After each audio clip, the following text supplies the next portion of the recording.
रहीम। आज हम पढ़ेंगे हेमोफीलिया के बारे में। First of all start with haemophilia type A. सबसे पहले इसके इंसिडेंस को पढ़ते हैं। तो अगर 5000 लाइव बर्थ बच्चों के अंदर एक में हेमोफीलिया ए टाइप होगा। ठीक है, इसके डेफिनेशन की तरफ आते हैं। तो सबसे पहले तो आप ये जान लें कि ये एक कॉमन इनहेरिटेड डिजीज़ है। ठीक है, जिसके अंदर क्या होती है, कागुलोपैथी होती है। और कौन सी फैक्टर की डिफिशिएंसी होती है, फैक्टर नंबर 8 की। फैक्टर नंबर 8 की डिफिशिएंसी होती है, जिसकी वजह से क्या होता है, इंट्रिंसिक पाथवे के अंदर क्या होती है, एबनॉर्मेलिटी होती है।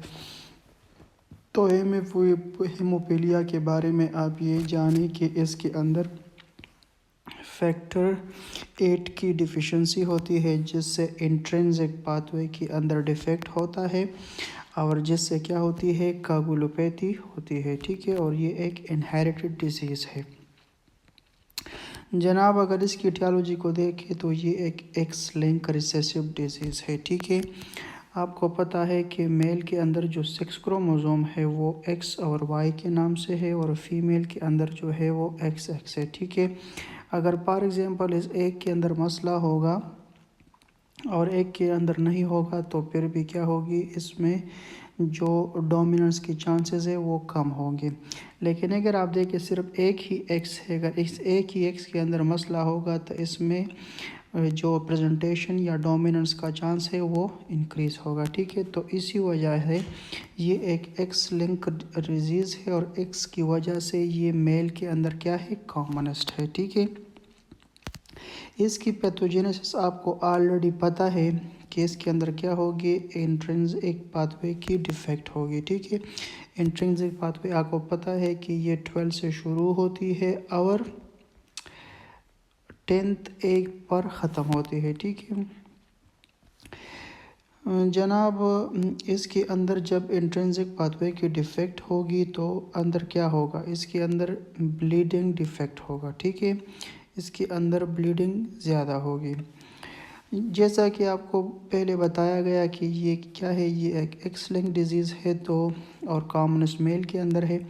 तो जब ये एक इनहेरिटेड डिजीज़ हो गई तो ये एट बर्थ या चाइल्डहुड के अंदर क्या होगी, प्रेजेंट होगी, या टीनेज के अंदर, और मोस्टली मेल के अंदर होगा। ठीक है, जब इंट्रिंसिक पाथवे की डिफेक्ट होगी उसकी वजह से ब्लीडिंग होगा। ठीक है, ब्लीडिंग कहाँ पर होगा, ब्लीडिंग इन स्किन में होगा, जिसे हम एक्कीमोसिस कहते हैं। अगर पिन पॉइंट होगा तो पेटिकिया होगा, मोर दे लेस देन 1 सेंटीमीटर होगा तो परपुरा होगा, और मोर देन 1 सेंटीमीटर होगा तो एक्कीमोसिस होगी। ठीक है, फिर जनाब बॉडी की ओरिफाइस से, नोज से, गम से, जीआई से, किधर से भी ब्लीडिंग हो सकती है, हेमोप्टिसिस हो सकती है, हेमाचूरिया हो सकता है, और क्या होगा, prolong bleeding after minor injuries. ये हमने पहले भी पढ़ा था कि ये जो साइन सिम्टम है ये तकरीबन हर हेमाटोलॉजी की डिजीज़ में हमें मिलेंगे। ठीक है, अब जनाब इसके अंदर कुछ स्पेशल फ़ीचर्स भी मौजूद हैं। स्पेशल फ़ीचर किस तरह है कि इसके अंदर क्या होगी, हीम अर्थरोसिस होगी। ठीक है, हीम अर्थरोसिस का मतलब ये है कि spontaneous bleeding into a joint space. For example ये हमारा एक बोन है, ये दूसरा बोन है, बीच में ये जॉइंट है, और जॉइंट के अंदर जो स्पेस है उस स्पेस के अंदर क्या होगी, ब्लड की एक्यूमुलेशन होगी, जिसे हम हीम अर्थरोसिस कहेंगे। ठीक है, दूसरा स्पेशल फीचर इसके अंदर क्या है कि इसके अंदर मसल हेमाटोमा होगा। जब भी हेमोफीलिया के पेशेंट को आप इंजेक्शन लगाएंगे, आईएम इंट्रामस्कुलर इंजेक्शन लगाएंगे, तो वो जगह क्या होगी, उसके अंदर स्पॉन्टेनियस ब्लीडिंग होगी, जिसकी वजह से वो स्वेल होगी और उसके अंदर हेमाटोमा बनेगा। तो जनाब हेमोफीलिया पेशेंट के अंदर दो ही ऐसे स्पेशल फीचर्स है, एक को हम हीम अर्थरोसिस कहते हैं और दूसरे को हम मसल हेमाटोमा कहेंगे। ठीक है, इसकी जनाब अगर ट्रीटमेंट की बात करें तो अगर पेशेंट का कंडीशन माइल्ड है तो हम पेशेंट को इंजेक्शन डेस्मोप्रेसिन देंगे। ठीक है, डेस्मोप्रेसिन पे क्या करेगा, आगे जाके फैक्टर नंबर 8 को रिलीज़ करेगा, ठीक है। और अगर पेशेंट सीवियर कंडीशन में है तो हम उसको वीकली इंजेक्शन लगाएंगे, किस चीज़ का, ह्यूमन रिकॉम्बिनेंट फैक्टर नंबर 8 का, क्योंकि फैक्टर नंबर 8 की डिफिशिएंसी है, ठीक है। जनाब आते हैं केस की तरफ। दोबारा अगर मैं आपको एक रिव्यू कराऊँ तो हेमोपीलिया ए जो है ये एक इनहेरिटेंट डिजीज़ है जिसके अंदर फैक्टर नंबर 8 की डिफिशिएंसी होती है, इंट्रिंसिक पाथवे के अंदर डिफेक्ट होता है, एक्स लिंक्ड रिसेसिव है। और ब्लीडिंग के अंदर स्पेशल फीचर्स ये है कि इसके अंदर हीमर्थ्रोसिस होती है और मसल हेमाटोमा बनता है। इंजेक्शन डिस्मोप्रेसिन माइल्ड कंडीशन में और हर weekly human recombinant factor number 7 देते हैं, ठीक है। अब जनाब केस पढ़ते हैं और मसला हल करते हैं। A 1 month old child is having uncontrol bleeding after circumcision, ठीक है। And coagulation profile is normal except for the raised APTT, ठीक है। अगर इस पेशेंट के अंदर हमने कोगुलेशन प्रोफाइल के अंदर ही ये चीज़ें पढ़ी थी कि जो हमारी जो इंट्रिंसिक पाथवे है, जो इंट्रिंसिक पाथवे है उसको कौन मॉनिटर करता है, उसको APTT मॉनिटर करता है, ठीक है।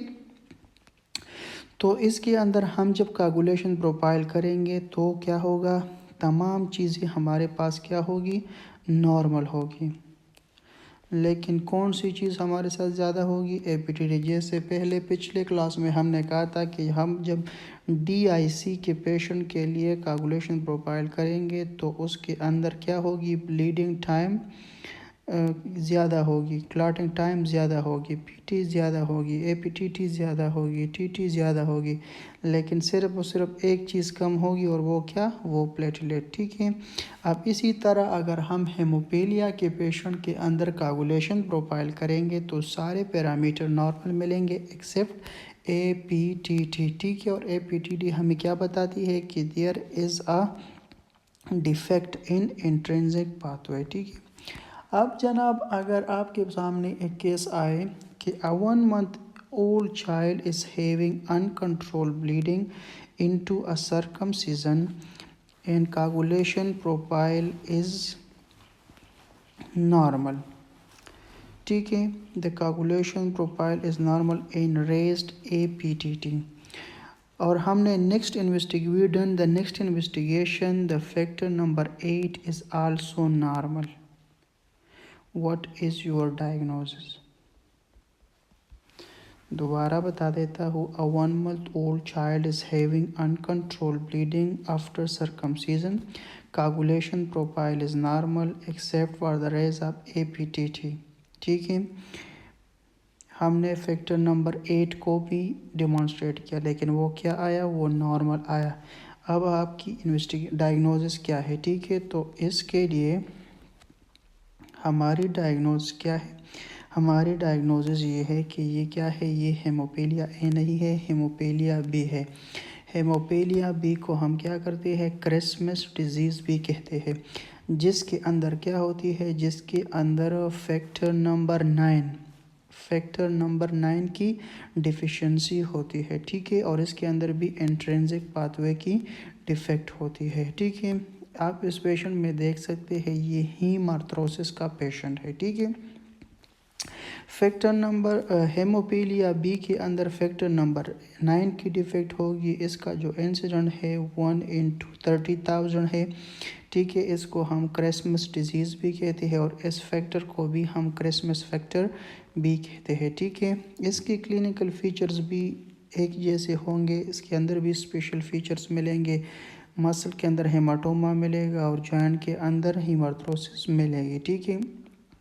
अब जनाब अगर उसी पेशेंट को, उसी क्वेश्चन को दोबारा दोहराते हैं कि हमने क्या किया, हमने पेशेंट को उसी क्वेश्चन को, 1 month old child is having uncontrolled bleeding after circumcision, coagulation profile is normal except for the rise of APT. We checked the factor number 8 that was normal. We checked the factor number 9 that was also normal. What will be your next investigation or what is your diagnosis, ठीक है। तो अब जनाब इसको अगर वापस आए और पढ़ ले तो आपको क्या मिलेगी यहाँ पर, आपको ये मिलेगी कि क्या होगी कि this is haemophilia type C. ठीक है, ये हेमोफीलिया सी है जिसके अंदर हमें फैक्टर नंबर 11 की डिफिशिएंसी मिलेगी। ठीक है, और इसके अंदर भी क्या होगी, इंट्रिंसिक पाथवे की डिफेक्ट होगी। और इसका जो इंसिडेंट है वो 1/70,000 है। यानी इन तमाम हेमोफीलिया के अंदर सबसे जो मोस्ट कॉमन हेमोफीलिया है वो है टाइप ए। और इन तीनों के अंदर क्या मिलेगी आपको, ये हीमर्थ्रोसिस मिलेगी, जॉइंट के अंदर आपको ब्लड मिलेगा, और मसल के अंदर आपको हेमाटोमा मिलेगा। अगर माइल्ड कंडीशन है इसमें आप डेस्मोप्रेसिन देंगे, और अगर सेवियर है तो आप एवरी मंथ क्या देंगे, फैक्टर नंबर 8 देंगे। ठीक है, आप जनाब आते हैं वोन विली ब्रेन फैक्टर डिजीज़ की तरफ। ठीक है, जिसको VWD कहते हैं। इट इज़ एन इनहेरिटेड, ये भी इनहेरिटेड डिजीज़ है जिसके अंदर क्या होती है, काबुलोपैथी होती है, करेक्टराइज्ड बाय द एबनॉर्मेलिटी इन वोन विली ब्रेन फैक्टर। ठीक है, वो अब यहाँ पर डिफेक्ट किस चीज़ के अंदर है, डिफेक्ट जो है वो वोन विली ब्रेन फैक्टर के अंदर है। आपको पता है कि ये प्लेटलेट है और ये हमारी एंडोथेलियल सेल है। ठीक है, इस दोनों को आपस में जोड़ने के लिए जो चीज़ मौजूद है उसे हम क्या कहते हैं, उसे हम कहते हैं वोन विली ब्रेन फैक्टर कहते हैं। ठीक है, तो जब वोन विली ब्रेन फैक्टर के अंदर एबनॉर्मेलिटी होगी तो इसके नतीजे में क्या होगा, प्लेटलेट की क्वालिटी के अंदर डिफेक्ट आएगी, क्योंकि प्लेटलेट तो नॉर्मल होंगे लेकिन क्वालिटी कमज़ोर होगी। और इंट्रिंसिक पाथवे के अंदर क्या होगा, प्लेटलेट की एग्रीगेशन नहीं होगी और क्लाट नहीं बनेगा। ठीक है, तो जिसकी वजह से क्या होगी, इंट्रिंसिक पाथवे के अंदर भी एबनॉर्मेलिटी होगी। ये एक ऑटोसोमल डोमिनेंट डिजीज़ है और मेल और फीमेल के अंदर इक्वल प्रोपोर्शन में पाई जाती है। ठीक है, जबकि इससे पहले हमने क्या किया कि ये जो हेमोफीलिया है they are X linked recessive disease है और वो मेल के अंदर ज़्यादा है, जबकि यहाँ पर वोन विली ब्रेन डिजीज़ जो है ये एक ऑटोसोमल डोमिनेंट डिजीज़ है और मेल और फीमेल दोनों में ही इक्वल पाई जाती है। अब जनाब आते हैं वोन विली ब्रेन फैक्टर डिजीज़ के टाइप्स को। इसकी 3 ही टाइप्स है, वोन विली ब्रेन डिजीज़ 1, वोन विली ब्रेन डिजीज़ 2, वोन विली ब्रेन डिजीज़ 3। आप जनाब अगर इसको पढ़ते हैं तो सबसे जो कॉमन है वो 70% जो होता है वो टाइप 1 है। इसके अंदर क्या होती है, पार्शल क्वांटिटेटिव डिफेक्ट होता है। ठीक है, इसके अंदर क्या होगी, जो वोन विली ब्रेन फैक्टर है उसकी क्वांटिटी कम होगी लेकिन पार्शली कम होगी। ये जो टाइप 2 है इसके अंदर 25% वोन विली ब्रेन फैक्टर की क्वालिटेटिव डिफेक्ट होगा। ठीक है, इसके अंदर वोन विली ब्रेन फैक्टर होंगे लेकिन उसकी क्वालिटी कमज़ोर होगी। 5% ऐसी कंडीशन है जिसके अंदर सिरे से बिल्कुल एब्सोल्युटली क्या होंगे, वोन विली ब्रेन फैक्टर एब्सेंट होंगे। ये जो टाइप 1 और टाइप 2 है ये माइल्ड डिजीज़ है और ये जो टाइप 3 है दे आर सीवियर डिजीज़। दोबारा अगर मैं बताऊँ तो टाइप 1 के अंदर वोन विली ब्रेन फैक्टर की क्वांटिटी कम होगी, टाइप 2 के अंदर उसकी क्वालिटी कमज़ोर होगी। ठीक है, और टाइप 3 के अंदर बिल्कुल द एब्सोल्यूट डिफिशिएंसी ऑफ वोन विली ब्रेन फैक्टर होगा। अब जनाब आते हैं इसके पैथोजेनेसिस के ऊपर। अगर पैथोजेनेसिस में आप देखें तो पैथोजेनेसिस से आपको इसके फंक्शन का भी अंदाज़ा होगा। ठीक है, सबसे पहले आपको तो ये बात मालूम है कि वोन विली ब्रेन फ्रैक्चर क्या करता है, ये प्लेटलेट और ब्लड वेजल्स और प्लेटलेट को वेजल वॉल के एंडोथेलियल सेल से जोड़ देता है। ठीक है, अगर ये नहीं जोड़ेगा तो इसके नतीजे में क्या होगा, क्वालिटेटिव और प्लेटलेट डिफेक्ट होगा। इसके अलावा वोन विली ब्रेन फैक्टर का एक दूसरा फंक्शन है कि वोन विली ब्रेन फैक्टर जो है ये क्या करता है, ये सर्व करता है एज अ कैरियर। यानी इसके ऊपर ये क्या है, फॉर एग्जांपल ये एक कश्ती है और इसके ऊपर जो मुसाफिर बैठा है वो मुसाफिर कौन है, फैक्टर नंबर 8 है। ठीक है, तो जब भी इसके अंदर डिफेक्ट होगा फैक्टर नंबर 8 के अंदर डिफेक्ट ऑलरेडी होगा। ठीक है, ये इसके पेशेंट भी एट ए बर्थ प्रेजेंट करेंगे या चाइल्डहुड में या टीनेज में, और male and female ratio are equal. क्या होगी, इसके अंदर भी ब्लीडिंग टेंडेंसीज होगी और फैमिली हिस्ट्री होगी ऑफ ब्लीडिंग। ठीक है, अब जनाब अगर इधर इसकी इन्वेस्टिगेशन को देख ले तो इन्वेस्टिगेशन के लिए हम क्या करेंगे, हम कागुलेशन प्रोफाइल करेंगे, ठीक है। और कागुलेशन प्रोफाइल में अगर आप देखें तो इसके अंदर क्या होगी, ब्लीडिंग टाइम ज़्यादा होगी, क्लॉटिंग टाइम ज़्यादा होगी, ठीक है। ब्लीडिंग टाइम ज़्यादा इसलिए होगी कि प्लेटलेट के अंदर क्या है, क्वालिटेटिव डिफेक्ट मौजूद है, ठीक है। क्लॉटिंग टाइम भी ज़्यादा होगी। एपीटीटी इसलिए ज़्यादा होगी कि मसला इंट्रिंसिक फैक्टर के अंदर है। इंट्रिंसिक पाथवे के अंदर इसलिए है कि फॉर एग्जांपल ये हमारा वोन विलिब्रेंट फैक्टर है और इसके ऊपर क्या है, इसके ऊपर फैक्टर नंबर 8 मौजूद है। तो जब भी फैक्टर नंबर 8 के अंदर डिफेक्ट होगी एपीटीटी इंक्रीज़ होगा, ठीक है। और इसके लिए जो इन्वेस्टिगेशन ऑफ चॉइस है वो है वोन विलिब्रेंट फैक्टर लेवल है, ठीक है। अगर इसकी ट्रीटमेंट की बात करें तो इंजेक्शन डेस्मोप्रेसिन हम माइल्ड कंडीशन में देते हैं और सीवियर कंडीशन में हम वीकली इंजेक्शन देते हैं वोन विलिब्रेंट फैक्टर का। ये है जनाब अप्रोच टू ब्लीडिंग डिसऑर्डर, ठीक है। अगर हेमाटोलॉजी के अंदर या ब्लीडिंग डिसऑर्डर के अंदर आप सिर्फ और सिर्फ इसी टेबल को याद कर ले तो इंशाल्लाह मैं 100% गारंटी देता हूँ कि आप लोगों की कोई एमसीक्यूज़ मिस ना होगी और आपकी प्रैक्टिकल प्रैक्टिस भी इंशाल्लाह बड़ी स्ट्रांग होगी, ठीक है। ये क्या है, ये एक कागुलेशन प्रोफाइल है जिसकी बेस पे हम इन तमाम डिजीज़ को डिफरेंशिएट करते हैं। ऑलरेडी हमने पढ़ा हुआ है कि कागुलेशन प्रोफाइल के अंदर 6 इन्वेस्टिगेशन है हमारे पास। सबसे पहले है प्लेटलेट काउंट। प्लेटलेट काउंट के बारे में आप जानते हैं कि ये 1,50,000 से लेके 4,50,000 पर माइक्रोलीटर है, ठीक है। ब्लीडिंग टाइम आपको मालूम है कि ये 2 to 7 मिनट है, ठीक है।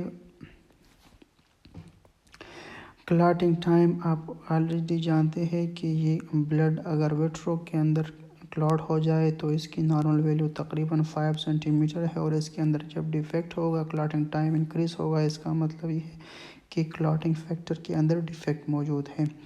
प्रोथ्रम्बिन टाइम आपको मालूम है, जब भी हम ब्लड के साथ हम टिश्यू फैक्टर को ऐड करते हैं और कितनी टाइम में ये क्लॉट हो जाए उसे हम कहते हैं प्रोथ्रम्बिन टाइम। और ये हमें क्या बताती है, इंट्रिंसिक पाथवे के बारे में इंफॉर्मेशन देती है, ठीक है, जिसकी नॉर्मल वैल्यू तकरीबन 13 सेकंड है, ठीक है जनाब। अभी जो एपीटीटी है, एपीटीटी आपको पता है कि ये हमें इंट्रिंसिक पाथवे के डिफेक्ट के बारे में बताती है। इन विट्रो हम ब्लड के साथ अगर सिफालिन और क्यूलिन इकट्ठे करें तो फिर हम विट्रो के अंदर ब्लड क्लॉट हो जाती है, ठीक है। इसकी जो नॉर्मल वैल्यू है वो है तकरीबन 33 सेकंड, ठीक है, 33 सेकंड इसकी। अगर इन विट्रो में हम पेशेंट के ब्लड के साथ थ्रम्बीन को ऐड करें और कितने टाइम में वो क्लॉट होती है उसे थ्रम्बीन टाइम कहते हैं, जिसकी नॉर्मल वैल्यू 11 सेकंड है, ठीक है। तो अब जनाब यहाँ पर कुछ पैरामीटर थे, इसके बारे में तो हमने बता दिया। अब ब्लीडिंग डिसऑर्डर, ब्लीडिंग डिसऑर्डर में सबसे पहले क्या है, ब्लड वेसल डिफेक्ट, ठीक है।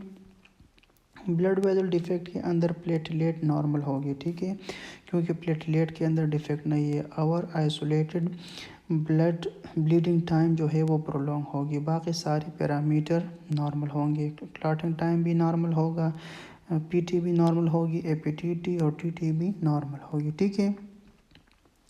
अब अगर दूसरी में देखें तो ब्लीडिंग टाइम इसमें भी ज़्यादा है, ठीक है। ये हमने पहले बताया था कि आइसोलेटेड ब्लीडिंग टाइम जब ज़्यादा होगा, जब आप कागुलेशन प्रोफाइल करें, मेरे इस बात को आप बड़ी दिक्कत के साथ सुन लें कि जब भी आपने किसी पेशेंट का कागुलेशन प्रोफाइल किया और उसमें सिर्फ और सिर्फ ब्लीडिंग टाइम ज़्यादा हुआ तो आपके साथ दो ही डिफरेंशियल डायग्नोज है, या ये ब्लड वेसल के अंदर डिफेक्ट होगा या प्लेटलेट के अंदर डिफेक्ट होगा, ठीक है। और प्लेटलेट के अंदर उसकी क्वालिटी के अंदर डिफेक्ट होगी क्योंकि काउंट तो उसका नॉर्मल है, ठीक है। की क्वालिटी डिफेक्ट है। तो ब्लड वेसल आप इन दोनों को एक दूसरे से डिमॉन्स्ट्रेट करने के लिए क्या करेंगे, आप आपके फिलरी फ्रेजिलिटी टेस्ट करेंगे। पेशेंट के आर्म से एक टाइट बैंड को बांधेंगे, उसके लिए 5 मिनट वेट करेंगे। 5 मिनट के बाद अगर इसी बैंड के नीचे ब्लड की हेमाटोमास बनी हुई है या ब्लीडिंग हुई है तो इट मीन्स कि आपका टेस्ट पॉजिटिव है और ये डिफेक्ट किस चीज़ का है, वेसल वॉल का है। ठीक है, अगर ये आपके साथ नेगेटिव आया तो इट मीन्स कि ये किस चीज़ की डिफेक्ट है, क्वालिटेटिव प्लेटलेट डिफेक्ट है, जिसके लिए आगे हम 2 टेस्ट करेंगे। एक को कहते हैं फ्लो साइटोमेट्री। ठीक है, फ्लो साइटोमेट्री के अंदर आप क्या करेंगे, प्लेटलेट के ऊपर जो रिसेप्टर मौजूद है ग्लाइकोप्रोटीन 1b या ग्लाइकोप्रोटीन 2b3a, ठीक है, आप इसकी को मालूम करने के लिए फ्लो साइटोमेट्री करेंगे। या हमने कहा था कि प्लेटलेट जब एक्टिवेट होती है तो एडीपी की प्रोडक्शन करती है, अगर वो एडीपी की प्रोडक्शन ना हो तो उसके लिए मालूम करने के लिए साइटोकेमिस्ट्री करेंगे। तो क्वालिटी की डिफेक्ट को मालूम करने के लिए ये 2 टेस्ट करेंगे। ठीक है, अब जनाब आपने कोगुलेशन प्रोफाइल की और कोगुलेशन प्रोफाइल पर प्लेटलेट नॉर्मल है, प्लेटलेट डाउन है और ब्लीडिंग टाइम ज़्यादा है, तो ये से क्या हो सकती है, this is idiopathic thrombocytopenic परपोरा।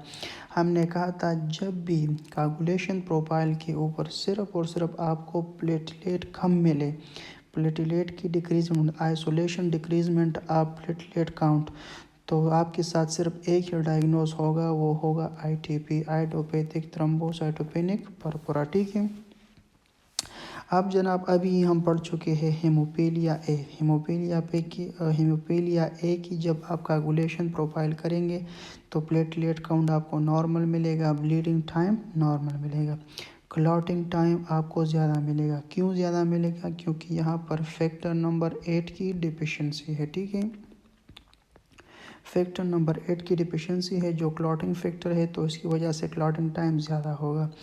Prothrombin time normal होगा, क्योंकि इफेक्ट किस चीज़ के अंदर नहीं है, एक्सट्रिंसिक पाथवे के अंदर नहीं है। एपीटीटी ज़्यादा होगी क्योंकि इंट्रिंसिक पाथवे के अंदर डिफेक्ट है, और थ्रम्बिन टाइम नॉर्मल होगा। तो इन शॉर्ट जब हम हेमोफीलिया ए पेशेंट की कोगुलेशन प्रोफाइल करेंगे तो उसके अंदर हमें 2 पैरामीटर्स एलिवेट मिलेंगे, एक क्लॉटिंग टाइम और दूसरा एपीटीटी, बाकी तमाम पैरामीटर नॉर्मल होंगे। आगे जनाब इसकी इन्वेस्टिगेशन के लिए चॉइस क्या होगी, फैक्टर नंबर 8 को हम मालूम करेंगे। ठीक है, अगर किसी पेशेंट में क्या है, क्लॉटिंग फैक्टर ज़्यादा है और एपीटीटी ज़्यादा है और आपने फैक्टर नंबर 8 को मालूम किया लेकिन वो नॉर्मल आया, अब आप क्या करेंगे, फैक्टर नंबर 9 को मालूम करेंगे। अगर फैक्टर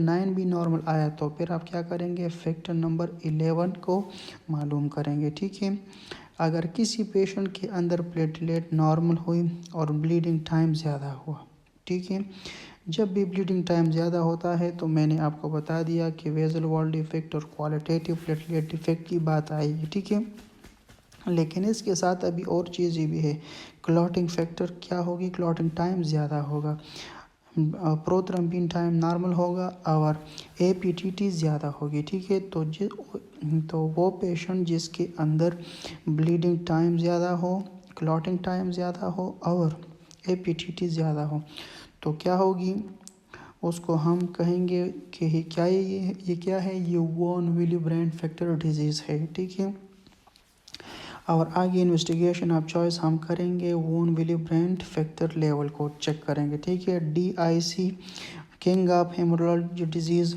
आपको पता है कि इसके अंदर सिर्फ प्लेटलेट काउंट कम मिलेगा, बाकी जितने भी पैरामीटर है ये आप सारे आपको ज़्यादा मिलेंगे। ठीक है, और इसके लिए हम आगे जाके फैब्रिन डिग्रेडेटिंग प्रोडक्ट या डिडाइमर चेक करेंगे। ठीक है, तो ये बड़ा ही इम्पोर्टेंट है, मेजॉरिटी टाइम MCQs इसी से आते हैं कि अब 27 ईयर ओल्ड फीमेल या वो चाइल्ड हुड पेशेंट की दादा लोड, ठीक था, तो आपको बताया होगा कि ये चीज़ ज़्यादा है, ये चीज़ है, आप बताएं कि डायग्नोज क्या है, तो ये बड़े ही आसान है। अब मैं दोबारा आपके लिए शॉर्ट कर देता हूँ कि कोagulation प्रोफाइल पर अगर किसी पेशेंट का ब्लीडिंग टाइम ज़्यादा है तो आपने सोचना है कि ये वेजल वॉल डिफेक्ट है या प्लेटलेट की क्वालिटी के अंदर डिफेक्ट है।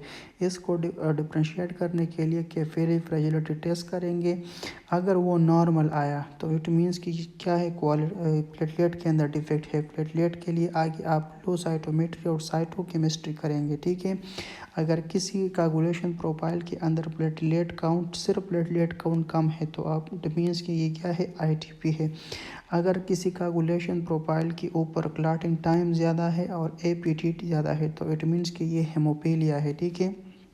अगर किसी कोagulation प्रोफाइल के ऊपर ब्लीडिंग टाइम ज़्यादा है, क्लॉटिंग टाइम ज़्यादा है और एपीटीटी ज़्यादा है तो इसका मतलब ये है कि ये von Willebrand factor disease है। और अगर किसी कोagulation प्रोफाइल के ऊपर सिर्फ प्लेटलेट काउंट कम है, बाकी सारे पैरामीटर ज़्यादा है तो इट मीन्स कि ये क्या है, ये DIC है, ठीक है। दोबारा कहता हूँ कि इसको अब हम पढ़ते हैं TTP के बारे में,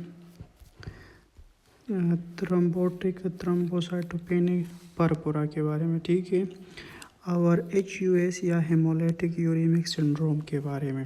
ये दोनों डिजीज़ तकरीबन एक दूसरे से मिलते जुलते हैं, दरमियान में सिर्फ एक चीज़ का फ़र्क है और वो आपने समझना होगा, ठीक है जनाब। सबसे पहले इसकी कंपैरिजन को पढ़ते हैं।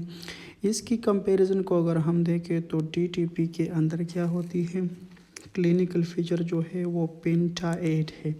पेंटाएट का मतलब ये है कि इसके अंदर हमें 5 मेजर क्लिनिकल फीचर्स मिलेंगे। और HUS के अंदर हेमोलिटिक यूरेमिक सिंड्रोम के अंदर टेट्राएट है। टेट्राएट का मतलब ये है कि हमें यहाँ पर 4 जो है मेजर क्लिनिकल फीचर मिलेंगे, ठीक है। अब पेंटाइड में कौन कौन सी चीज़ें शामिल हैं, इसमें सबसे पहले शामिल है फीवर और दूसरे नंबर पर है थ्रोम्बोसाइटोपेनिया, ठीक है, डिक्रीज प्लेटलेट काउंट, ठीक है। और तीसरी जो है वो है माइक्रो एंजियोपैथिक हेमोलिटिक एनीमिया, जिसके अंदर हमें शिस्टोजाइड्स मिलेंगे या हेलमेट सेल मिलेंगे, ठीक है। अच्छा जी, चौथा जो पेंटाइड है वो है रीनल फेलियर, ठीक है।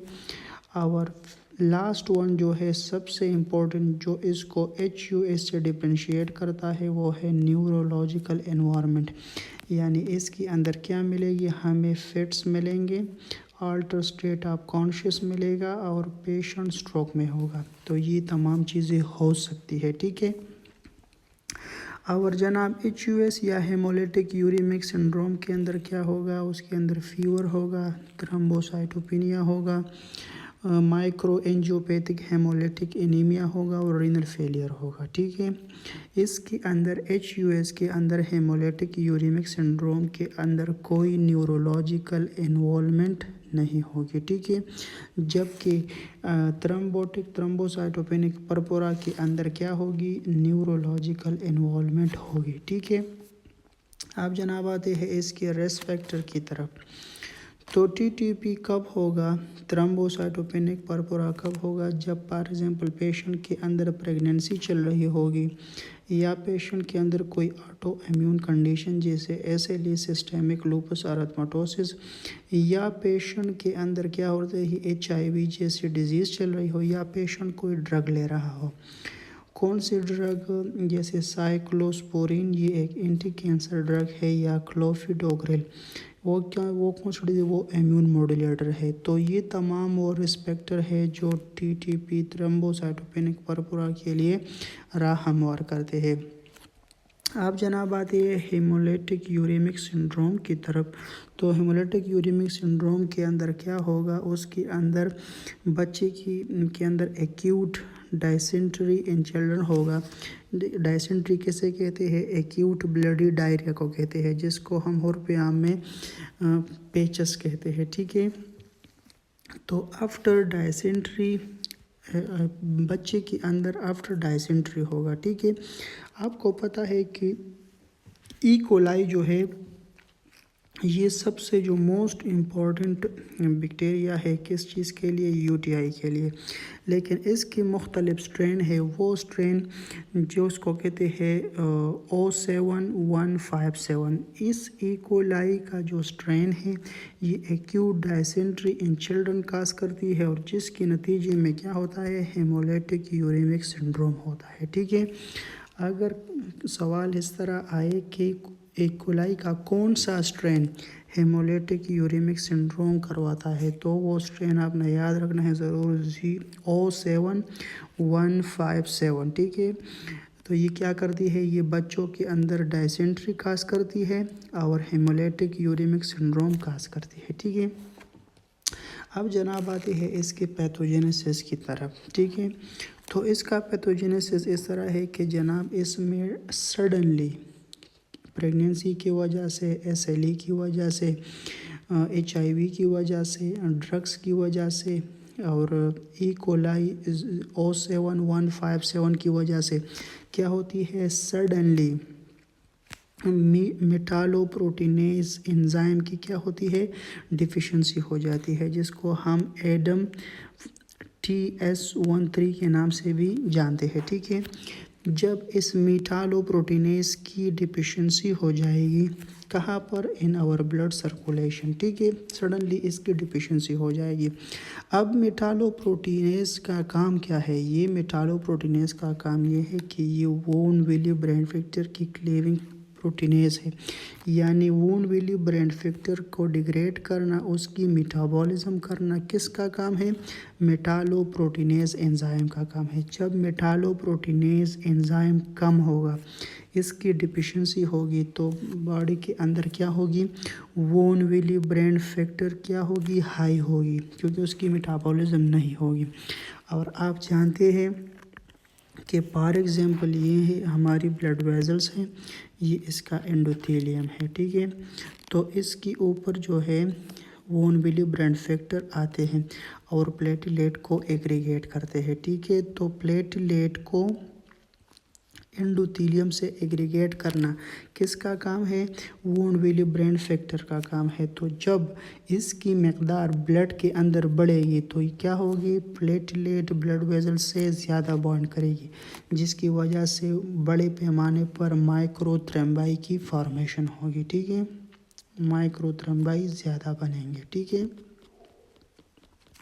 सडनली क्या हो गया, मीटा प्रोटीनेज की डिफिशिएंसी होती है, जिससे वोन विली ब्रेन का मेटाबॉलिज्म नहीं होता, वोन ब्रेन मेटाबॉलिज्म वोन विली ब्रेन फैक्टर ज़्यादा होते हैं, और जिसकी वजह से प्लेटलेट और ब्लड वेजल्स के साथ कंबाइन करते हैं, जिससे बड़े पैमाने पर थ्रोम्बाई बनती है। ठीक है, अब जनाब इसके नतीजे में क्या होता है, इसके नतीजे में ये होता है कि क्या होती है, पेंटाइड प्रोड्यूस होता है, फीवर होती है, थ्रोम्बोसाइटोपिनिया होता है, डिक्रीज प्लेटलेट काउंट होती हैं, क्योंकि प्लेटलेट तो सारे ब्लड वेजल से जुड़े होते हैं। इसके नतीजे में RBC आगे से टकराती है और माइक्रो एंजियोपैथिक हेमोलिटिक एनीमिया होता है, और एफरेंट आर्टियोल के अंदर थ्रोम्बाई बनते हैं, जिसकी वजह से रीनल फेलियर होता है। अगर जनाब ये चार हो गए, सिर्फ और सिर्फ ये चार साइन सिम्टम्स या क्लिनिकल फीचर्स आपको नज़र आए, तो इट मीन्स कि ये क्या है, ये HUS है। अगर साथ में न्यूरोलॉजिकल इन्वायरमेंट हो जाए, न्यूरोलॉजिकल इन्वायरमेंट का मतलब ये है कि अल्टर स्टेट ऑफ कॉन्शियस मिल जाए, या पेशेंट में कोई स्ट्रोक की हिस्ट्री हो। ठीक है, तो इसको न्यूरोलॉजिकल इन्वॉल्वमेंट कहेंगे। जब किसी पेशेंट के साथ के अंदर ये न्यूरोलॉजिकल इन्वॉल्वमेंट जाए, तो अब पेशेंट किस चीज़ का है, TTP का है, थ्रोम्बोसाइटोपेनिक परपुरा का। ठीक है, इसके लिए हम जो इन्वेस्टिगेशन करेंगे, तो इन्वेस्टिगेशन के ऊपर क्या मिलेगा, हमें हेमोग्लोबिन कम मिलेगी, प्लेटलेट्स कम मिलेगी, और मार्कर ऑफ हेमोलाइसिस इंक्रीज होंगे। ठीक है, जब भी जनाब हम इसके लिए पेरिफेरल स्मेयर करेंगे, तो पेरिफेरल स्मेयर माह के लिए जब करेंगे, तो इसके ऊपर हमें क्या मिलेगी, शिस्टोसाइट्स मिलेगी, जिसको हम हेलमट सेल के नाम से भी जानते हैं। इस पिक्चर में आप देख सकते हैं। ठीक है, तो इसके अंदर हमें शिस्तोसाइट मिलेगी और ये शिस्तोसाइट्स क्या है, they are the hallmark of microangiopathic haemolytic anaemia का जो हॉल मार्क है। हॉल मार्क आपने किसी भी सेंटेंस या किसी भी टॉपिक के अंदर आपने बिल्कुल इसको नहीं भूलना। तमाम क्वेश्चन जो आते हैं वो हमेशा हॉल मार्क के ऊपर आते हैं। तो माइक्रो एंजियोपैथिक हेमोलिटिक एनीमिया का जो हॉल मार्क है उसे कहते हैं शिस्तोसाइट्स, जिसको हम हेलमेट सेल के नाम से भी जानते हैं। ठीक है, अब जनाब हमने ये पढ़ा था कि माइक्रो एंजियोपैथिक हेमोलिटिक एनीमिया की 3 ही डिफरेंशियल डायग्नोस है। एक है HUS, दूसरे है TTP और तीसरी है DIC। इन दोनों की डिफ्रेंशिएशन तो हो गई। अगर न्यूरोलॉजिकल इन्वॉल्वमेंट है तो TTP है, अगर नहीं है तो HUS है। अब DIC को किस तरह डिफरेंशिएट करेंगे, तो उसके लिए जनाब हम क्या करेंगे, हम कोगुलेशन प्रोफाइल करेंगे और कोगुलेशन प्रोफाइल पर क्या देखेंगे कि प्लेटलेट कम है और बाकी जितने पैरामीटर है PT, APTT, BT, CT, TT ये तमाम चीज़ें ज़्यादा है। ठीक है, तो इससे हमें क्या मिलेगी, जबकि माह के अंदर PT, APTT नॉर्मल होगी और इसके अंदर DIC के अंदर ज़्यादा होगी। ठीक है, अब जनाब आते हैं इसकी ट्रीटमेंट की तरफ। ट्रीटमेंट हम क्या है, सबसे पहले क्या करेंगे, रिससिटेशन करेंगे, ABC करेंगे। और ट्रीटमेंट आप चाहे जो है वो क्या है, प्लाज्मा पेरेसिस है, पेशेंट की प्लाज्मा एक्सचेंज करेंगे। ठीक है, अब जनाब पढ़ेंगे हिट के बारे में। ठीक है, हिट किसे कहते हैं, हेपारिन इंड्यूस्ड थ्रोम्बोसाइटोपेनिया। ठीक है, अब जनाब आते हैं इसकी डिफिनीशन की तरफ। तो it is the formation of anti-PF4 platelet receptor antibody. ये जनाब प्लेटलेट के ऊपर एक रिसेप्टर है जिसे PF4 कहते हैं, उसके ख़िलाफ़ क्या बनेगी, एंटीबॉडी बनेगी, जिसके नतीजे में क्या होगा, थ्रोम्बोसाइटोपेनिया होगा। तो इसको जनाब हम कहते हैं हेपारिन इंड्यूस्ड थ्रोम्बोसाइटोपेनिया। आप जानते हैं कि हेपारिन जो है ये एक एंटीकोगुलेंट है और जो हम IV देते हैं। ठीक है, जब भी हेपारिन जब किसी पेशेंट को हम देंगे तो वो सीधा जाके प्लेटलेट के ऊपर जो रिसेप्टर मौजूद है, जो PF4 के नाम से जाना जाता है, उसके खिलाफ एंटीबॉडी प्रोड्यूस करेगा, जिसके नतीजे में थ्रोम्बोसाइटोपेनिया होगा। अब जनाब अगर थ्रोम्बोसाइटोपेनिया के साथ एक चीज़ का और इजाफा हो जाए, थ्रोम्बोटिक इवेंट्स भी प्रोड्यूस हो जाए, बॉडी के अंदर थ्रम्बाई बनना शुरू हो जाए, तो अब जनाब हमारे हेड के साथ एक T का इजाफा और होगा। तो अब होगी हेपारिन इंड्यूस्ड थ्रोम्बोसाइटोपेनिया थ्रोम्बोटिक। ठीक है, इसके अंदर जनाब क्या होती है, RBC प्लेटलेट की डिस्ट्रक्शन होती है और क्या होती है, प्लेटलेट एक्टिवेट होते हैं। ठीक है, आप जनाब आते हैं इसकी क्लिनिकल फ़ीचर के ऊपर। तो क्लिनिकल फ़ीचर में आपको क्या मिलेगी कि हेपारिन एक्सपोजर मिलेगी। पेशेंट क्या कर रहा है, पेशेंट ने हेपारिन ली होगी। ठीक है, इसकी दो ही क्लासिफिकेशन है, या ये हिट लेट ऑनसेट होगी या इसकी रैपिड ऑनसेट होगी। ठीक है, जब भी हेपारिन हम किसी पेशेंट को देंगे तो हिट की या लेट ऑनसेट होगी या रैपिड ऑनसेट होगी। जो लेट ऑनसेट है दे आर मोस्ट कॉमन। ठीक है, वो तकरीबन 5 से लेके 10 डेज़ के अंदर एक्सपोज होगी और थ्रोम्बोसाइटोपेनिया और थ्रोम्बोटिक इवेंट स्टार्ट होंगे। और अगर पेशेंट को हमने लगाया और 1 to 4 डेज़ के अंदर पेशेंट को थ्रोम्बोसाइटोपेनिया स्टार्ट हो गया तो इसको हम कहते हैं रैपिड ऑनसेट। और रैपिड ऑनसेट उस वक्त होता है जब पेशेंट ने पिछले 100 दिनों के अंदर हेपारिन ली होगी। ठीक है, तो इसको कहते हैं रैपिड ऑनसेट। इसकी इन्वेस्टिगेशन जब हम करेंगे तो इन्वेस्टिगेशन के अंदर प्लेटलेट काउंट हमें कम मिलेगी। ठीक है, और इन्वेस्टिगेशन आप चाहे जो है वो anti-PF4 रिसेप्टर एंटीबॉडी है। ठीक है, अब जनाब आते हैं ट्रीटमेंट की तरफ। तो ट्रीटमेंट को हम जल्द ही क्या करेंगे, हेपारिन को डिसकंटिन्यू करेंगे, पेशेंट की डॉपलर अल्ट्रासाउंड करेंगे, ताकि रिस्क मालूम करे, क्योंकि यहाँ पर जो क्लॉट्स बने हैं ताकि वो डीवीटी काज ना करे, डीप वेन थ्रोम्बोसिस काज ना करे, ठीक है। और डायरेक्ट थ्रोम्बिन इनहिबिटर देंगे, ठीक है। लेप्रोडीन या बाइवेलोडीन, ये वो तमाम ड्रग है जो थ्रोम्बिन को इनहिबिट करते हैं, यानी फ्लैट हेपरिन के फंक्शन को स्टॉप करेंगे, ठीक है। और साथ में हम क्या देंगे, हेपरिन की आईवी के बजाय ओरल ड्रग देंगे, जो क्या है वो जो है वारफरीन। वारफरीन जो है वो कितने टाइम के लिए देंगे, 30 डेज़ के लिए उन पेशेंट को जिनमें हिट चल रही है और जिसके अंदर एक टी इजाफा है यानी थ्रोम्बोटिक इवेंट इजाफा है, तो उसको 3 to 6 मंथ देंगे। ये एक छोटा सा टॉपिक है लेकिन एमसीक्यूज है एबीओ ब्लड ग्रुप की तरफ। एबीए ब्लड ग्रुप जो है आप बहुत कुछ इसके बारे में जानते होंगे और बहुत कुछ जानेंगे इंशाल्लाह इसी लेक्चर में। तो आपको पता है कि एबीओ ब्लड ग्रुप के लिहाज तकरीबन अभी जो ब्लड के ग्रुप्स है 30 ग्रुप्स प्रेजेंट है, उनमें जो सबसे मशहूर है वो है ABO blood group system. ABO blood group की वजह से हमारे आरबीसी के ऊपर एंटीजन मौजूद है और तमाम ह्यूमन बींग्स के अंदर, ह्यूमन स्पीशीज़ के अंदर तकरीबन ये 4 ब्लड ग्रुप्स मौजूद है, ठीक है। एक को कहते हैं हम blood group A B, blood group A, blood group B and blood group O, ठीक है। अब ये इसको हम क्यों कहते हैं, क्योंकि हमारी आरबीसी के ऊपर एक एंटीजन मौजूद है जिसे हम एलो एंटीजन कहते हैं। यही एलो एंटीजन की वजह से हमने इस ग्रुप को कैटेगराइज किया है कि ये ए है, ये बी है, ये ए बी है और ये ओ है, ठीक है।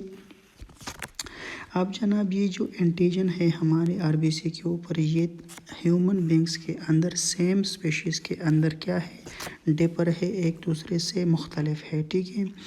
सारी पॉपुलेशन के अंदर तकरीबन 80% लोगों के अंदर क्या है, एबीओ ब्लड ग्रुप सिस्टम है और वो क्या है, वो पॉजिटिव है, ठीक है। और वो आरएसएस के ऊपर क्या करते हैं, रेसिस आरएसएस या रेसिस आरएच एंटीजन रखते हैं, ठीक है। रेसिस आरएच एंटीजन का मतलब ये है कि हमारा ग्रुप जो है पॉजिटिव है या नेगेटिव है, ठीक है।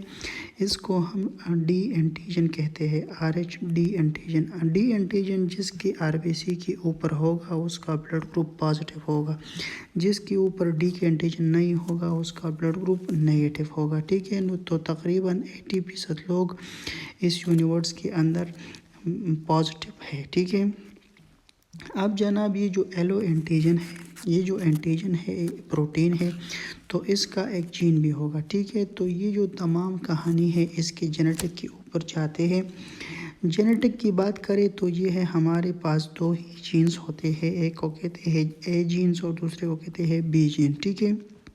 जब भी हमारी कॉन्सेप्शन होती है, जब भी बेबी माँ के वूम के अंदर होता है, तो अगर उसको माँ के ब्लड से माँ के ब्लड से ए एंटीजन आए, ठीक है, और बी एंटीजन और बी जीन दोनों आए, माँ के ब्लड से ए और बी जीन दोनों आए, तो उसका ब्लड ग्रुप होगा ए बी, ठीक है।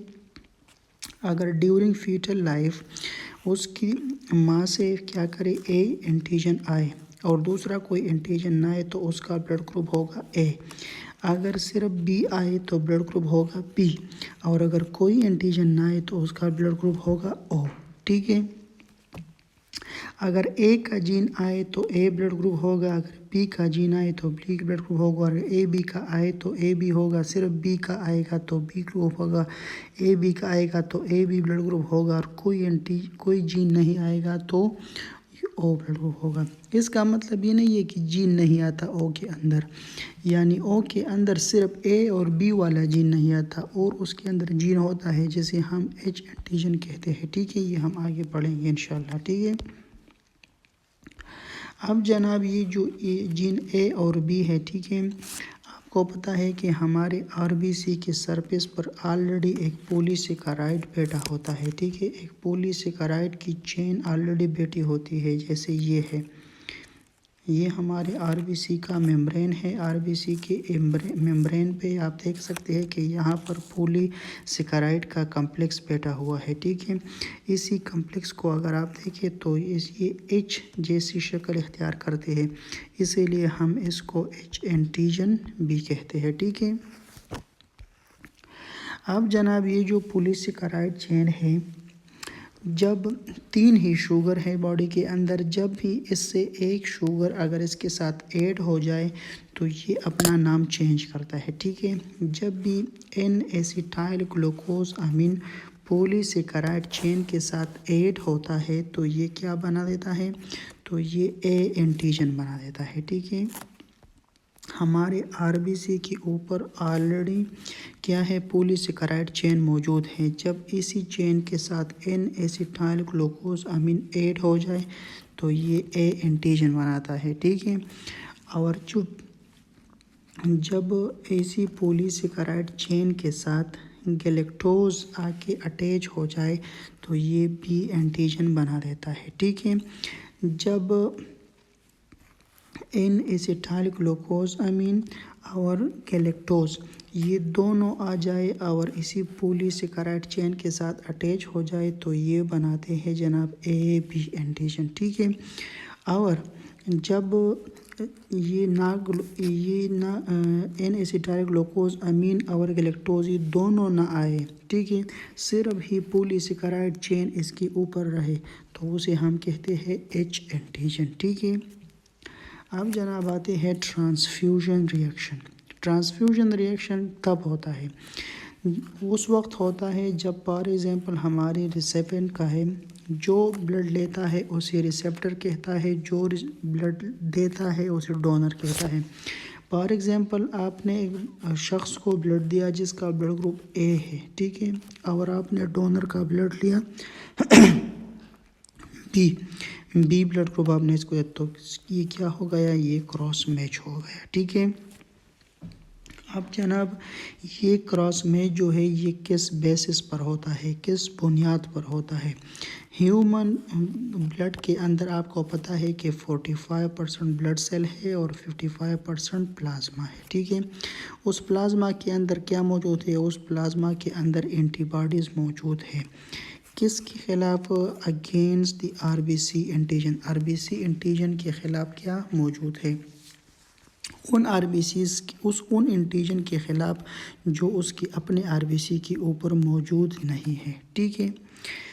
दोबारा कहता हूँ कि human body plasma contain antibody against the RBC antigen which is missing on his own RBC surface, ठीक है। और ये एंटीबॉडीज़ कहाँ से आते हैं, आपको पता है जब भी बेबी की एज 6 मंथ से आगे होती है तो कि वो क्या कर शुरू करता है, वो वीनिंग स्टार्ट करता है। वीनिंग में अपनी माँ उसको क्या देती है, फूड देती है, तो वो फूड के अंदर ऐसी एंटीजन प्रेजेंट होते हैं जिससे बॉडी के अंदर क्रॉस रिएक्टिविटी होती है, या ऐसे बैक्टीरिया आते हैं जिसके ऊपर एंटीबॉडी होती है, ये क्रॉस रिएक्शन हो जाते हैं। तो इसी क्रॉस रिएक्शन से क्या होते हैं, हमारे आरबीसी के ऊपर एंटीबॉडीज़ बनते हैं, ठीक है। और ये आरबीसी ये एंटीबॉडीज़ कहाँ पर जाते हैं, फिर प्लाज्मा में जाते हैं, प्लाज्मा में प्रेजेंट होते हैं, तो ठीक है। तो वो लोग जिसकी ब्लड ग्रुप ए बी है उसके ऊपर ए का एंटीजन होगा, बी की एंटीजन होगा, लेकिन उसके साथ कोई एंटीबॉडी नहीं होगी। वो लोग जिसका ब्लड ग्रुप ए है, ए ब्लड ग्रुप वाले के पास क्या होगी, ए का एंटीजन होगा और बी एंटीबॉडी होगी, लेकिन ये एंटीबॉडी कौन सी होगी, ये एंटीबॉडी IgM एंटीबॉडी होगी।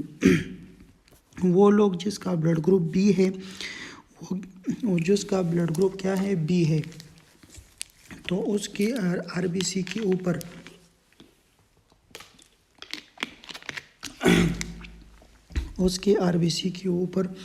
बी का एंटीजन होगा और एंटीबॉडी होगी, लेकिन ये एंटीबॉडी कौन सी होगी, ये IgM एंटीबॉडी होगी। अब जनाब वो जिसका ब्लड ग्रुप ओ है उसकी ऊपर ना ए का एंटीजन होगा ना बी का एंटीजन होगा, लेकिन उसके पास एंटीबॉडी दोनों के होगी, एंटी ए भी होगी और एंटी बी भी होगी। और ये जो एंटीबॉडीज़ है दे आर आईजीजी। और आपको पता है कि जब कि हमारे बॉडी के अंदर जितनी भी एंटीबॉडी है वो हमारी प्लेसेंटल बैरियर को क्रॉस नहीं कर सकती एक्सेप्ट आईजीई। आईजीई एक स्मॉल एंटीबॉडी है तो ये प्लेसेंटल बैरियर को क्रॉस कर सकती है, ठीक है। तो आप ये जानें कि in case of ABO incompatibility, ठीक है, ये आगे हम बढ़ेंगे इंशाल्लाह एरिथ्रोब्लास्टोसिस फेटालिसिस के अंदर, लेकिन इधर आप ये कॉन्सेप्ट याद कर रखिए कि ABO इनकम्पेटिबिलिटी के अंदर मदर और चाइल्ड के दरमियान जब होता है तो इंट्रा यूटेराइन हेमोलिसिस होता है, ठीक है। फॉर एग्ज़ाम्पल मदर की, इस पिक्चर से मैं समझा देता हूँ। फॉर एग्ज़ाम्पल ये मदर की ब्लड है, मदर की ब्लड के अंदर क्या है, दे आर ओ नेगेटिव है, ठीक है। और बेबी के अंदर जो ब्लड है वो क्या है, वो फॉर एग्ज़ाम्पल A पॉजिटिव है, ठीक है। अब इसके अंदर क्या है, डी एंटीजन मौजूद है, लेकिन यहाँ पर क्या कर सकती हैं, ये जो ब्लड आएगा यहाँ पर डी एंटीजन नहीं है, तो ये क्या करेंगे, ये क्रॉस रिएक्शन करेंगे। या दूसरी मिसाल में मैं आपको समझा देता हूँ कि फॉर एग्ज़ाम्पल यहाँ पर डी एंटीजन मौजूद है और यहाँ पर डी एंटीजन नहीं है। जब ये दोनों आएंगे तो एक दूसरे से क्या करेंगे, रिएक्शन करेंगे। तो ये जो एरिथ्रोब्लास्टोसिस फेटालिसिस है या ABA कंपेटिबिलिटी है, तो ये उन ब्लड ग्रुप के साथ होता है जिसकी क्या होती है, जिसकी O ब्लड ग्रुप होगी, क्योंकि O ब्लड ग्रुप के ऊपर जो एंटीबॉडीज़ मौजूद है वो IgG है, वो प्लेसेंटा को क्रॉस कर सकती है। जबकि इसके अलावा जो और ग्रुप के साथ जो एंटीबॉडीज़ है वो क्या है, वो IgM एंटीबॉडी है, वो प्लेसेंटल बैरियर को क्रॉस नहीं कर सकते। तो एरिथ्रोब्लास्टोसिस फेटालिसिस ये कौन से ग्रुप के साथ होगा, ये O ब्लड ग्रुप के साथ होगा, ठीक है। अब जनाब ये ट्रांसफ्यूजन के अंदर ये मिसमैच किस तरह होता है, मिसमैच इस तरह होता है, ठीक है। एक रिसेप्टर होता है और एक डोनर होता है, ठीक है। जो ब्लड देता है वो डोनर होता है, जो ब्लड लेता है वो रिसेप्टर होता है। फॉर एग्ज़ाम्पल रिसेप्टर का ब्लड है ब्लड ग्रुप A, जिसके साथ कौन सी एंटीबॉडी है, जिसके साथ एंटी B एंटीबॉडी है। और जो ब्लड दे रहा है उसका ब्लड ग्रुप है B, इसके साथ कौन सी बात है, इसके साथ एंटी A एंटीबॉडी मौजूद है, ठीक है। अब जनाब ये क्या होता है, रिसिपिएंट की एंटीबॉडी आती है और डोनर की एंटीबॉडी से क्या होती है, इसकी बाइंडिंग हो जाती है, ठीक है। ये आप याद रखिए कि रिसेप्टर की एंटीबॉडी आती है, ठीक है। जो रिसेप्टर की एंटीबॉडी है वो आती है, डोनर की एंटीबॉडी नहीं आती है, ठीक है। डोनर की क्या आता है, डोनर का सिर्फ एंटीजन आता है और दोनों आपस में बाइंडिंग करते हैं, ठीक है। अब आपके जहन में ये सवाल आता होगा कि जनाब यहाँ भी एंटी A एंटीबॉडी है, ठीक है, तो यह डोनर से एंटीबॉडी क्यों नहीं आती, ठीक है। डोनर से एंटीबॉडी इसलिए नहीं आती कि donor antibody unable to produce any significant relax due to haemodilution. आपको पता है कि ये जो ब्लड बैग होता है उसके अंदर तकरीबन 500 ml या 500 cc ब्लड होता है, जिसमें से 100 तो क्या होती है, 100 तो EDTA होता है, ठीक है, जो एंटी कागुलेंट होता है, ब्लड को कागुलेशन से रोकता है।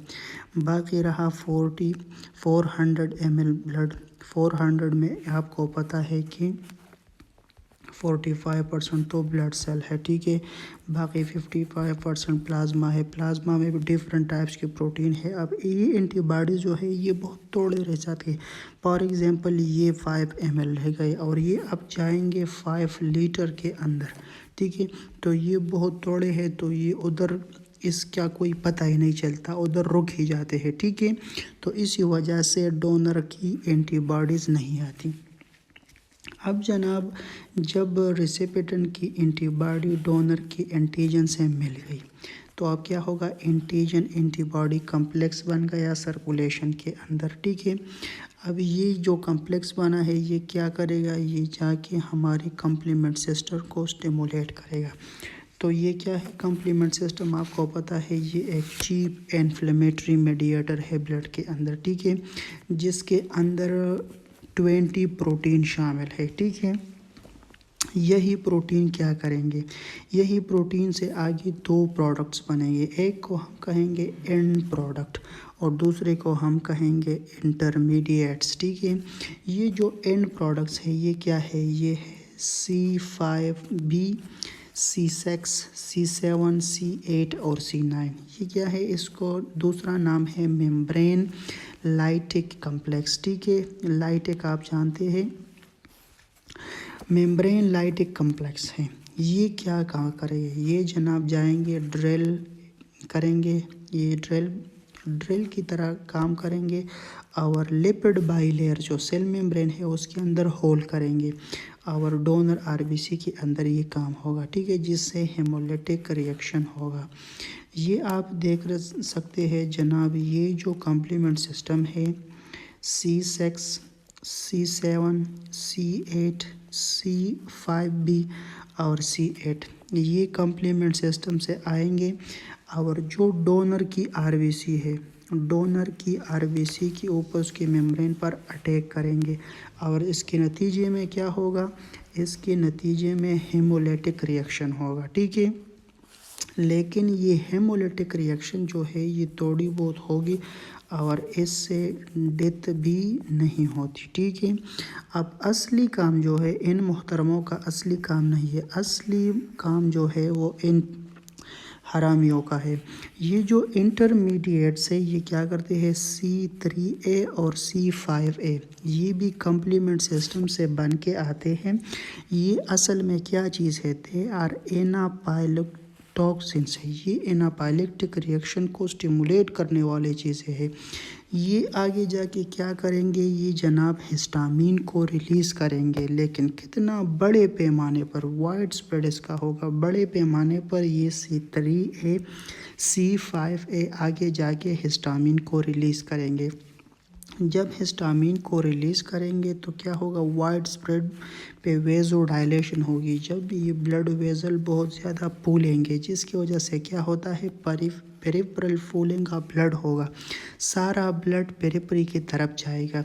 Decrease effective circulation volume iota, जिसकी वजह से आयोटा के अंदर ब्लड की वॉल्यूम कम होगी और जो हमारे वाइटल अगर है, ब्रेन है, हार्ट है, लंग्स है, किडनी है, इनको क्या होगी, इसको ब्लड सप्लाई कम पहुंचेगी, जिसकी वजह से क्या होगा, एनाफाइलेक्टिक शॉक रिएक्शन होगा, ठीक है। और जितनी भी कॉम्प्लिकेशन आएगी और पेशेंट की डेथ होगी वो इसी एनाफाइलेक्टिक शॉक से होगा। अब जनाब हम जब पेशेंट को एवेल देते हैं, एवेल कौन सी चीज़ है, एवेल एंटी हिस्टामीन है और साथ में पेशेंट को स्टेरॉइड्स भी देते हैं ताकि हिस्टामीन की प्रोडक्शन कम हो जाए, ठीक है। तो बड़े पैमाने पर ये हिस्टामीन ये काम करती है। दोबारा मैं एक शॉर्ट रिव्यू देता हूँ। फॉर एग्ज़ाम्पल किसी का ब्लड ग्रुप ए है और उसके डोनर का ब्लड ग्रुप बी है, ये एंटीजन एंटीबॉडी रिएक्शन का करते हैं जिसकी वजह से कम्प्लीमेंट सिस्टम हमारा स्टिमुलेट होता है। यही कम्प्लीमेंट सिस्टम एंड प्रोडक्ट बनाता है C5b, C6, C7, C8 ये जाते हैं हमारे लिपिड बाइलेयर के अंदर, ड्रिल करते हैं जिससे हेमोलिटिक रिएक्शन होता है। एक तरफ पर इंटरमीडिएट भी बनते हैं C3a C5a, ये जाके हिस्टामीन को रिलीज़ करते हैं। हिस्टामीन वेज़ो डायलेशन करता है जिससे पेरिफेरी की तरफ ब्लड जाता है और सेंटर के अंदर ब्लड कम होता है जिसकी वजह से एनाफाइलेक्टिक शॉक रिएक्शन होता है, ठीक है। अब जनाब जो कॉम्प्लिकेशन ब्लड ट्रांसफ्यूजन के अंदर आए हैं उसको थोड़ा सा खुलासा करते हैं, समराइज़ करते हैं। तो ट्रांसफ्यूजन रिएक्शन में आपको पता है एनाफाइलेक्टिक रिएक्शन होता है C3a और C5a की वजह से, ठीक है। जो कम्प्लीमेंट से बन के आते हैं, जिसकी वजह से हिस्टामिन रिलीज़ होती है, वेसोडाइलेशन होती है और सेंटर की तरफ ब्लड परफ्यूजन कम होती है, जिससे एनाफाइलेक्टिक रिएक्शन होता है। दूसरा हेमोलिटिक रिएक्शन होता है। और तीसरे नंबर पर सेंसिटाइजेशन ऑफ WBC या प्लेटलेट्स होती है, लेकिन ये बड़ी रेयर होती है। ये उन लोगों में होती है जिस लोगों में थैलेसीमिया चल रहा है या कोई और डिजीज़ चल रही हो, जिससे क्या हो रही हो, रिपीटेड ब्लड ट्रांसफ्यूशन हो रहा हो, तो उन लोगों में फिर WBC और प्लेटलेट की डिस्ट्रक्शन भी होती है, जिसे सेंसिटाइजेशन आप WBC कहते हैं। सिंपल फिब्राइल रिएक्शंस भी होते हैं, पेशेंट को प्योर भी होता है, लेकिन ये इस रिएक्शन की वजह से नहीं होता है। इसी वजह से होता है कि ब्लड जो डोनर है, डोनर के ब्लड में क्या आता है, डोनर के ब्लड में पायोजेंस आए होते हैं, इसी वजह से। अब जनाब इन्फेक्शंस जो है एक मैंडेटरी स्क्रीनिंग है। आप लोगों को पता है कि जब भी क्या होती है, जब भी ट्रांसफ्यूजन होती है तो उससे पहले डोनर की इन्वेस्टिगेशन होती है। किसके लिए है? HIV के लिए, हेपेटाइटिस B वायरस के लिए और HCV वायरस के लिए। ये तो एक मैंडेटरी स्क्रीनिंग है, इसके बगैर तो ट्रांसफ्यूजन का इम्कान ही नहीं बनता, ठीक है। इसके अलावा और भी ऐसी डिजीज़ है जो होना चाहिए लेकिन हमारे मुल्कों में नहीं होता है, वो है malaria, Salmonella and cytomegalo virus, ठीक है। आप जनाब और भी कई कॉम्प्लिकेशंस होते हैं, जैसे पेरिफेरी में लाइन लगाते हैं, आपको पता है, आप में से बहुत से लोगों ने ब्लड दिया होगा, उसका जो नीडल है आप ब्लड ले लेंगे वो तो भूल जाएंगे, लेकिन वो जो नीडल आपके वेन में लगाया है वो आप नहीं भूल सकते, ठीक है। तो उसकी वजह से हेमोरेज हो सकता है, वहाँ पर एब्सिस बन सकता है, थ्रोम्बोप्लेबाइटिस हो सकता है और अल्लाह ना करे तो उससे एयर एम्बोलिज्म भी हो सकता है, ठीक है। फ्लूइड ओवरलोड हो सकता है। फ्लूइड ओवरलोड नॉर्मल लोगों के अंदर तो बिल्कुल नहीं होता, लेकिन उन लोगों में होता है जो जिसके अंदर हार्ट फेलियर होता है, ठीक है। तो उन लोगों में जिस लोगों में हार्ट फेलियर है और उनको ट्रांसफ्यूजन ज़रूरी है, तो उसके लिए आप क्या करेंगे, जब भी ट्रांसफ्यूजन मिड लाइन पे होता है तकरीबन 2 आवर्स के गुजर जाते हैं, ट्रांसफ्यूजन का जो टाइम है वो है 4 आवर। जब भी 2 घंटे गुजर जाए तो उसके अंदर आपने क्या देना है, पेशेंट को IV फ्यूरासामाइड देना है, 20 मिलीग्राम IV डोज से देना है, ठीक है। अब जनाब इसकी एक और कॉम्प्लिकेशन है जिसको ट्राली कहते हैं, ठीक है, transfusion related acute lung injury, ठीक है, transfusion related acute lung injury, जिससे क्या होता है, जिससे ARDS होता है, एक्यूट रेस्पिरेटरी डिस्ट्रेस सिंड्रोम होता है। ये जो ट्रांसफ्यूजन रिएक्शन से इम्यून कॉम्प्लेक्स है ये लंग के वास्कुलेचर को डैमेज करते हैं, जिससे क्या होता है, high protein content pulmonary oedema होता है।